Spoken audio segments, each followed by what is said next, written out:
Yes, very good morning, my dear students. You are welcome in the online tutorial of Park Public School. That is the biggest platform for you, beta. Now, today we will discuss same topic as we had discussed yesterday. Relative refractive index. इसका बहुत important एक formula तुम्हारे सामने मैं drive करूंगा और उसके बाद Snell's law. Then previous year के जो क्वेश्चन पेपर में न्यूमेरिकल आया था देन वो तुम्हारा होमवर्क रहेगा। फिर उसको अगर सॉल्व नहीं होगा तो मैं फिर सॉल्व करवाऊंगा। जैसे तुम्हें पता ही है जितने भी तुम्हारे डाउट्स होते हैं बेटा उसको मैं अपनी वीडियोस के अंदर सॉल्व करता हूँ। जब तुम मुझे सॉल्व करके इमेजेस सेंड करते हो उसमें जो तुम्हारे डाउट्स होते हैं वो तुम्हारे सारे यहाँ सॉल्व हो गए।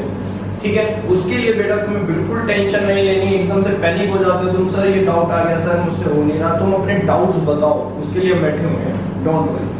ठीक है बेटा, मैं यहाँ पर एक पॉइंट लिख रहा हूँ, refractive index of medium 1 with respect to medium 2।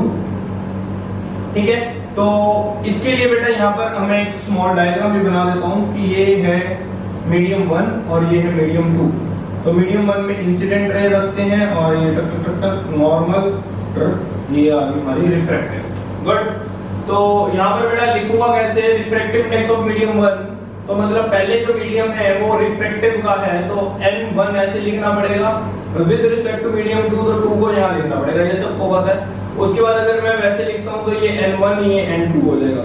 Velocity के अकॉर्डिंग लिखता हूँ तो ये v2 और ये v1 हो जाएगा, सबको पता है, कर लिया।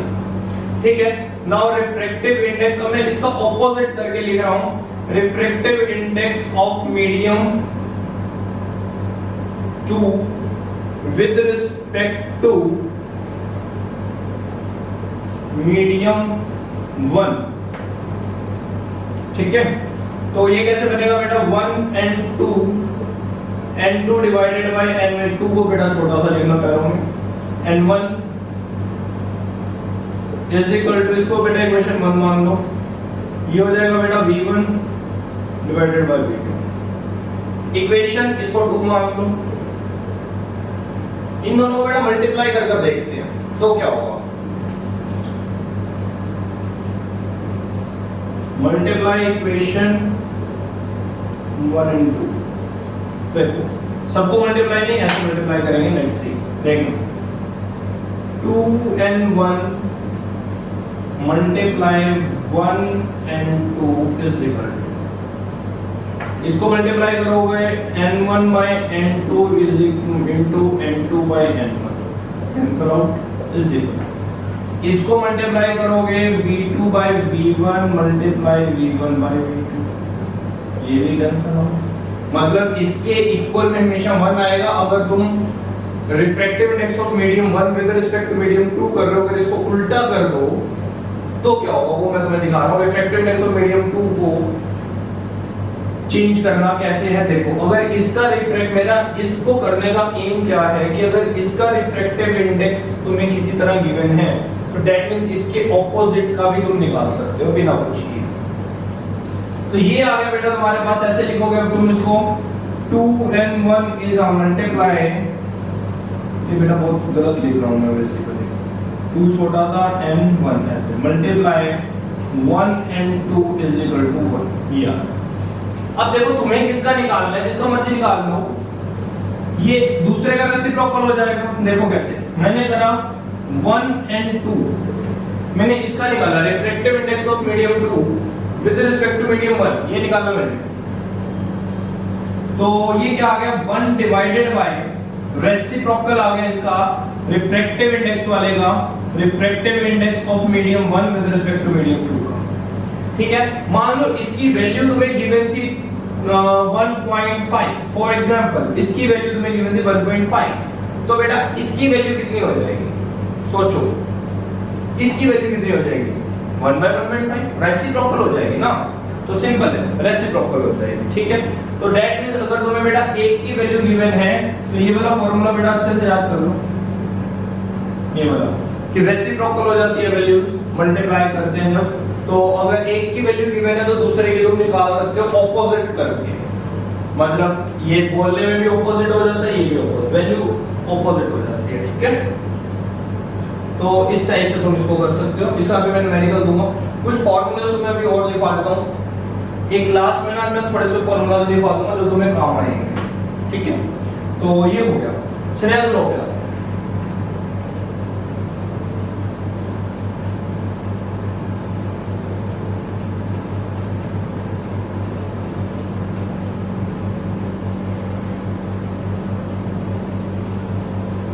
चलिए स्नेल लॉ,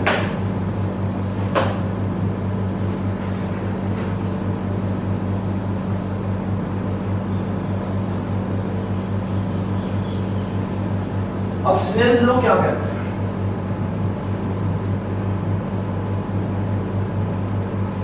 स्नेल्स लॉ तुम्हें एक सिंपल सा फंडा बताता है कि अगर तुम रेशियो लेते हो, यहां पर देखो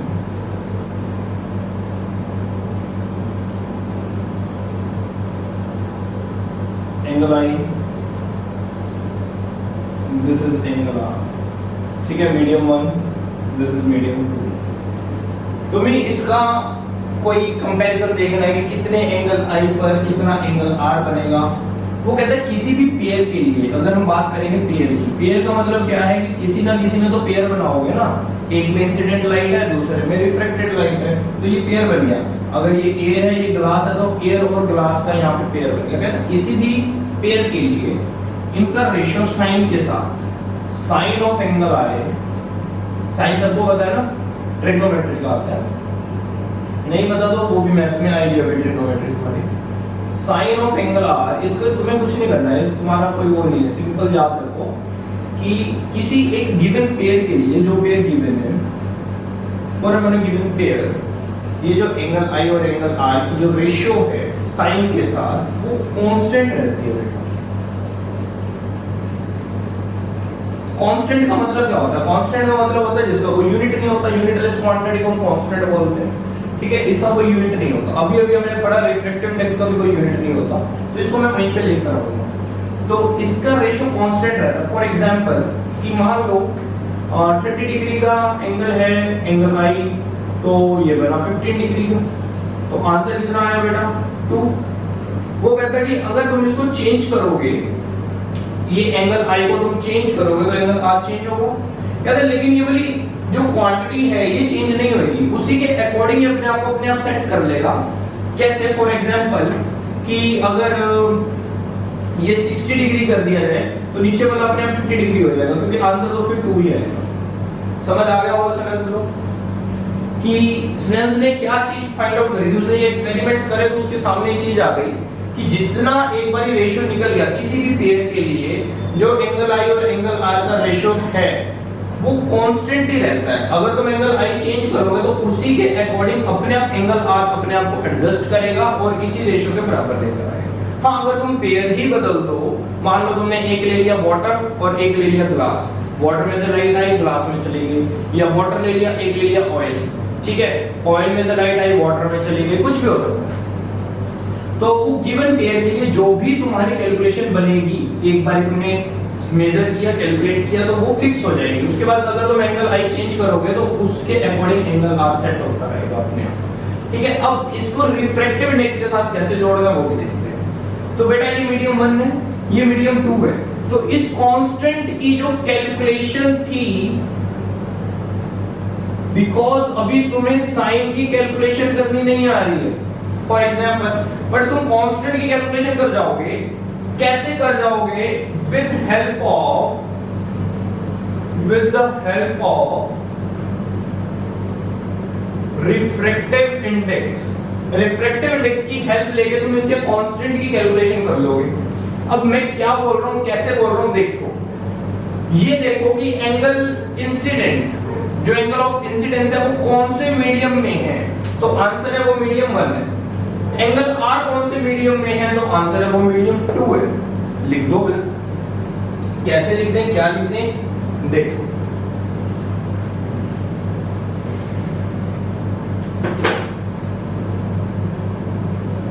यस,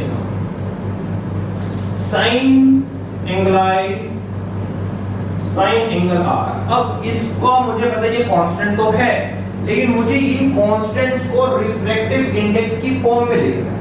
तो रिफ्रैक्टिव इंडेक्स की अगर फॉर्म में लिखना है तो कौन से मीडियम में एंगल आई है वो वाला मीडियम यहाँ पे लिखो, एंड जिस मीडियम में आ रहा है उस मीडियम को यहाँ पे लिखो। मैं तुम्हें ऑलरेडी बता चुका था, ये इंसिडेंट के लिए होता है, ये रिफ्लेक्टेड के लिए होता है। वो इंसिडेंट के लिए, रिफ्लेक्टेड के लिए ऑलरेडी बता चुका था। अब इसकी कैलकुलेशन अगर मैं इसका तुम्हें रिफ्रैक्टिव इंडेक्स बता दूंगी, इसका रिफ्रैक्टिव इंडेक्स n1 है, इसका रिफ्रैक्टिव इंडेक्स n2 है, तो इसकी कैलकुलेशन तुम जानते हो, n2/n1 कर लो। तो दैट मींस इसके अगर तुम्हें गिवन है with the help of refractive index, अगर रिफ्रैक्टिव इंडेक्स तुम्हें गिवन है तो क्या तुम कांस्टेंट कैलकुलेट नहीं कर सकते? sin angle i sin angle r is equal to constant का, वही sin angle i sin angle r is equal to relative refractive index आ गया, रिलेटिव रिफ्रैक्टिव इंडेक्स आ गया। ठीक है, रिलेटिव रिफ्रैक्टिव इंडेक्स का मतलब तुम इसको कैलकुलेट कर सकते हो, वही कैलकुलेशन आएगी जो कांस्टेंट था, वही सेम। अगर ये 2 था तो ये भी डिवाइड करके 2 ही आएगा, ध्यान रखना। तो इसलिए रिलेटिव रिफ्रैक्टिव इंडेक्स या रिफ्रैक्टिव इंडेक्स को समझना स्नेल्स लॉ के लिए इंपॉर्टेंट है। अब तुम्हें इसका मैंने समझा दिया बहुत अच्छे से। डेफिनेशन लर्न करने के लिए बहुत बुक्स हैं, कहीं से भी करो, नोट्स हम भी दे रहे हैं तुम्हें, ठीक है। उन नोट्स में से करो, बुक्स में से करो, क्योंकि डेफिनेशन तो एक ही है, ठीक है। सोर्सेज अलग अलग हो सकते हैं बट ऑब्जेक्ट एक ही है, तुम्हारे पास प्रोडक्ट एक ही है, स्नेल्स लॉ। तो बच्चों को स्नेल्स लॉ समझने में प्रॉब्लम हो जाती है, तो आई होप कि मैंने कुछ तुम्हारी हेल्प की होगी इसमें, ठीक है। तो अच्छे से बेटा स्नेल्स लॉ को कर। रिलेटिव रिफ्रैक्टिव इंडेक्स भी मैं तुम्हें बता चुका हूं, और ये भी बता चुका हूं कि इसकी अगर कुछ वैल्यू है तो अगर मैं 2n1 कर दूं तो रेसिप्रोकल हो जाएगा, ये 1/1n2 के बराबर इसकी वैल्यू होगी, ठीक है। इसकी वैल्यू अगर गिवन है तो 2 और 1 की भी गिवन है, इसका मतलब रेसिप्रोकल। ये भी मैंने तुम्हें समझा दिया, ठीक है। स्नेल्स लॉ भी तुमने कर लिया, डेफिनेशन तुम कर सकते हो, कहीं से भी कर सकते हो, ठीक है। लेकिन डेफिनेशन को इजी मेथड में करना, मैंने पेपर जो अपने नोट्स है उसमें बहुत इजी रखी हुई है डेफिनेशन इसकी, तो लर्न जरूर करना, बहुत इंपॉर्टेंट है। डेफिनेशन तो आती है, कांस्टेंट निकालना भी तुम्हें समझ आ गया, रिलेटिव रिफ्रैक्टिव इंडेक्स के साथ भी कंपेयर। ऐसे लिखोगे डेफिनेशन वो भी ठीक है, ऐसे लिखोगे वो भी, दोनों देखना, तुम नोट्स में देखना, एक बार मिलेंगे जब तुम्हें, ठीक है। Got this point? तो कोशिश करता हूं मैडम मैं इसमें, मैं जिस दिन भी तुम्हें नोट्स डिस्क्रिप्शन में प्रोवाइड करूंगा तो उस दिन तुम्हें मैं बता दूंगा कि आज बेटा नोट्स डाउनलोड करने, ठीक है। मैं मैसेज करवा दूंगा, kindly download notes from the description. तो नोट्स तुम्हें मिलेंगे डेफिनेटली, मैं थोड़े से प्रिपेयर और कर दूं नोट्स तो वो तुम्हें मिल जाएंगे। तो आई होप कि क्लियर हो गया। अब मैं तुम्हें बस फॉर्मूला से लिखवा दूं कुछ कि तुम्हें आगे प्रॉब्लम ना हो। फटाफट से करते हैं।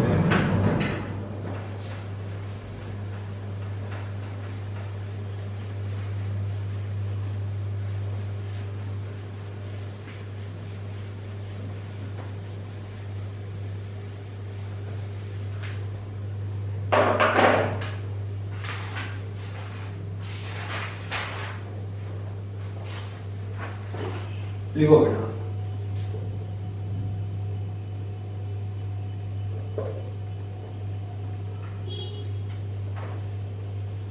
बेटा कुछ फॉर्मूला तो तुम्हें वैसे ही पता है, c/v speed of light in air और speed of light in given medium.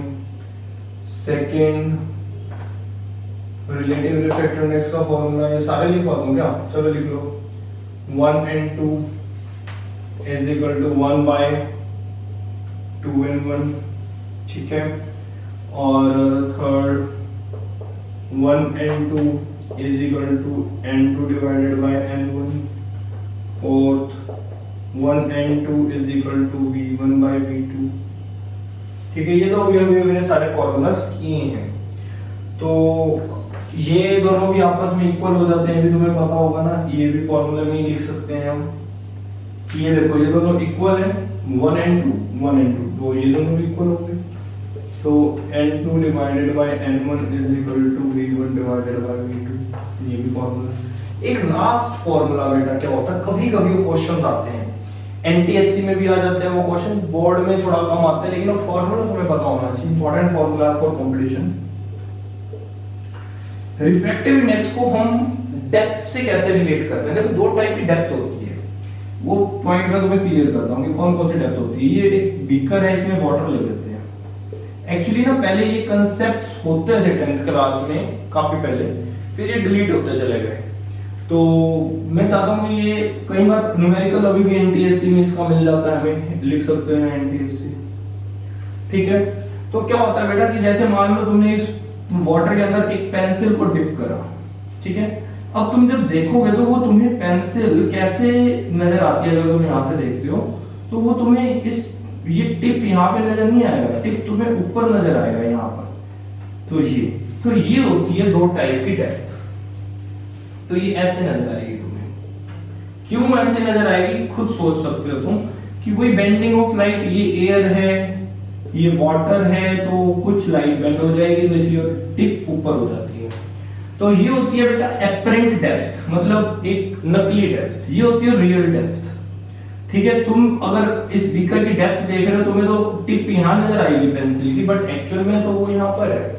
तो दो टाइप की डेप्थ होती है, एपरेंट मतलब जो दिख रही है, और एक होती है रियल डेप्थ, ठीक है। तो क्यों होती है ये, कैसे नजर आती है, क्योंकि यहाँ पे मीडियम चेंज हो जाता है बेटा, ठीक है। मीडियम चेंज हो जाएगा, स्पीड ऑफ लाइट चेंज हो जाएगी, तो वहां पे पाथ ट्रैक चेंज हो जाता है लाइट का, ये हम सबको पता है। तो इसका रिलेटिव रिफ्रैक्टिव इंडेक्स के साथ कैसे इसका फॉर्मूला कनेक्ट हो जाता है, तो वो फॉर्मूला यहाँ पर बेटा तुम लिखोगे रिलेटिव रिफ्रैक्टिव इंडेक्स की हेल्प लेकर। तो वो फॉर्मूला जो है हमारा सिंपल है। रिफ्रैक्टिव इंडेक्स जो है वो क्या करता है, अगर ये क्वेश्चन तुम्हारा एनटीएससी में आता है या सीबीएसई में भी आता है, तो जो रिफ्रैक्टिव इंडेक्स है हमारा, refractive index means C by V is equal to real depth. अब ये न्यूमेरिकल में गिवन होती हैं चीजें, चलो एक न्यूमेरिकल दे दूंगा मैं तुम्हें इसका, और नीचे आ जाएगी एपरेंट, और वर्चुअल भी लिख सकते हो, कोई प्रॉब्लम नहीं है। मतलब टेम्परेरी नॉट इमेजिनरी डेप्थ, ठीक है। ये एपरेंट हो या फिर जैसे तुम्हें पता ही है कि दो टाइप की डेप्थ क्यों बनी, क्योंकि वहां पर मीडियम्स चेंज हो गए। तो इसी से रिलेटेड बेटा इसका एक क्वेश्चन लिख लो जो तुम्हें होमवर्क में कर लेना है। मैं बोल रहा हूं, डिक्टेट कर रहा हूं, बस यही है आज का काम। स्नेल्स लॉ की डेफिनेशन लिख लेना, स्नेल्स लॉ की डेफिनेशन, और ये होमवर्क का क्वेश्चन। तो क्वेश्चन लिखो बेटा सबसे जल्दी पहले तो,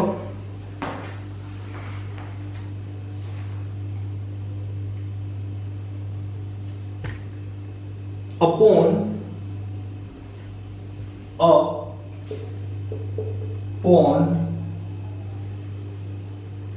of depth 30 centimeter, upon of depth 30 centimeter is filled with water, of refractive index 4/3, is filled with water of refractive index, water का refractive index given है, of refractive index 4/3, full stop. Calculate apparent depth, calculate apparent depth of the tank, calculate apparent depth of the tank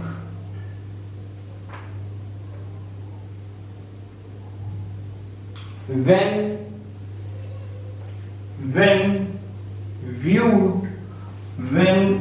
इधर लिख रहा हूं बेटा मैं, when viewed normally, मतलब tank को ऊपर से ऐसे देखेंगे, viewed normally, तो उसकी बेसिकली पॉन्ड है जिसकी डेप्थ है 30 सेंटीमीटर। तो एपरेंट डेप्थ तुम्हें निकालनी है, ये वर्चुअल डेप्थ तुम्हें निकालनी है, रिफ्रैक्टिव इंडेक्स और ये गिवन है।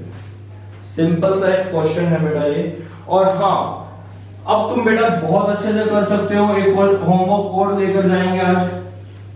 लास्ट ईयर का मार्च 2020 में जो तुम्हारा पेपर आया फिजिक्स का, साइंस का इन द सेंस, उसमें से बेटा क्वेश्चन ढूंढो, किसी एक या दो सेट में वो क्वेश्चन आया हुआ था, 3 सेट होते हैं एबीसी, तो उसमें से क्वेश्चन ढूंढो, ये वाला फॉर्मूला यूज होने वाला उसमें तुम्हारा ये इस टाइप का, वो क्वेश्चन जरूर करेंगे। That is the most important part. ये तो सिंपल है, अभी हो जाएगा, इसका क्या है, ठीक है। और ये स्नेल्स लॉ की डेफिनेशन इसमें भी क्वेश्चन है, that is the most important, कि वो क्वेश्चन करना है तुमने ढूंढ के, ठीक है बेटा। सबके पास सोर्स है, इंटरनेट है, 1 सेकंड में तुम्हारा पेपर डाउनलोड हो जाएगा, पीडीएफ मिल जाएगा तुम्हें। ठीक है बेटा, विदाउट सोल्यूशन नहीं देख लेना उसका, बिना सोल्यूशन के अच्छे से अपने आप करो। टेक केयर बेटा, बाय, नेक्स्ट वीक मिलते हैं और आगे फिर स्टार्ट करेंगे।